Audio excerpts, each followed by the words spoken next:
Messieurs et dames, grande et parfaite, est notre joie de porter à votre attention une réflexion de VDC News portant sur l'habillement.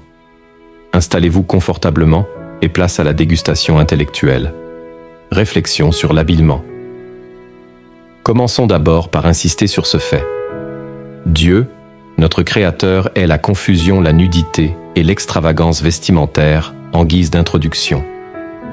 La société humaine actuelle est en perte de repères et conduit l'homme vers sa perte, tout en entretenant une colère permanente de Dieu contre elle. Une preuve parmi tant d'autres est le désir de nudité et d'extravagance vestimentaire.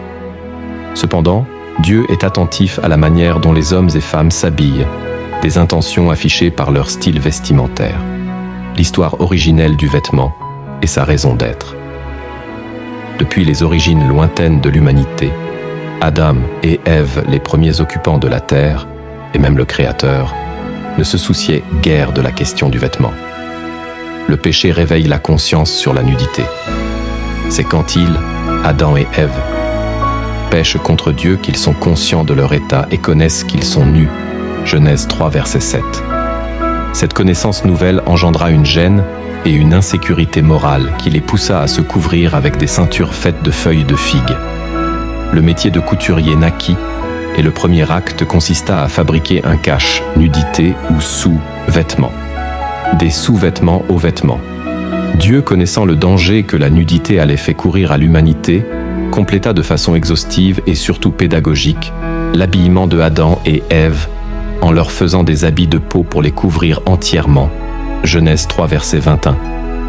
Les efforts d'Adam et Ève à travers la ceinture de feuilles de figuier pouvaient donc se résumer comme la création du premier sous-vêtement ou cache, nudité. Tandis que les habits de peau faits par Dieu sont des vêtements à proprement parler. Le Créateur porte son regard sur la manière dont les hommes et les femmes se revêtent. Et ceci, depuis le Jardin d'Éden. Rappelons-le, la première fonction du vêtement consiste à cacher sa nudité. Les autres fonctions du vêtement. Il peut remplir une fonction liturgique ou sacerdotale, le cas avec les robes des sacrificateurs. Il peut également remplir celui de distinction sociale ou de particularisation d'un corps de métier, habits royaux, tenues militaires, robes des magistrats et affiliés, etc. Dans l'un comme l'autre cas, le vêtement est représentatif d'une catégorie sociale. Les dérives autour du vêtement, la confusion. Outre l'exposition immorale de son corps, le Créateur condamne la confusion. Aussi est-il écrit « Une femme ne portera point un habillement d'homme, et un homme ne mettra point des vêtements de femme, car quiconque fait ces choses est en abomination à l'Éternel, ton Dieu. » Deutéronome 22, verset 5. En dehors donc des polémiques et des spécialistes des questions oiseuses, tout être humain, quelle que soit sa tribu et sa culture, sait pertinemment quel habillement sied aux femmes et ce qui correspond à l'homme. La confusion vestimentaire attire la colère de Dieu sur les hommes et femmes, les vêtements sans pudeur ou impudiques. Le vêtement, selon la vision de Dieu, a pour raison d'être de cacher l'intimité de celui qui le revêt et non de l'exposer. Aussi, tous les habits suggestifs qui remettent en relief. Ce qui ne doit pas l'être sont la manifestation d'un appétit pour l'exposition sans pudeur de son corps et la traduction d'une rébellion contre Dieu. Dans Ésaïe 3, verset 23, le Seigneur réprime les filles de Sion à cause de leurs habits moulants et transparents. Les chemises fines, les surtout légers. L'extravagance. Certains individus s'habillent dans le seul but de paraître. Ce désir ou cette ambition les pousse à verser dans l'extravagance visible, tant sur le vêtement proprement dit que ses accessoires.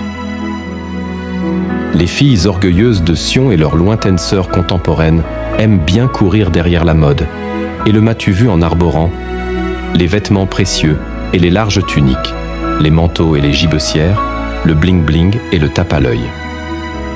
Que dire des accessoires ? Ce sont généralement des encombrements qui transforment certains individus en véritables quincailleries ambulantes.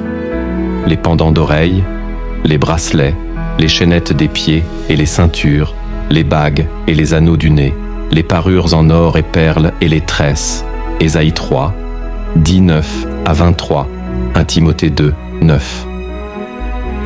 l'extérieur qui convient à la sainteté. Les personnes craignant Dieu l'honorent dans et par leur habillement, en évitant non seulement les vêtements suggestifs et ne les couvrant pas suffisamment, mais encore la confusion vestimentaire et l'extravagance.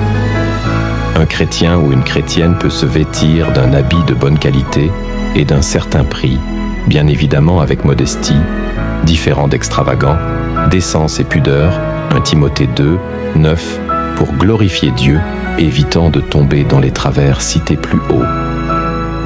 Et Paul de recommander à Tite ce qui suit aux femmes âgées, Tite 2, 3. Dit que les femmes âgées doivent aussi avoir l'extérieur qui convient à la sainteté, n'être ni médisantes, ni adonnées au vin, qu'elles doivent donner de bonnes instructions. Cette recommandation est valable pour tous les chrétiens et toutes les chrétiennes, car la sobriété et la piété sont des valeurs chrétiennes. Partagez, vous abonnez, likez et commentez.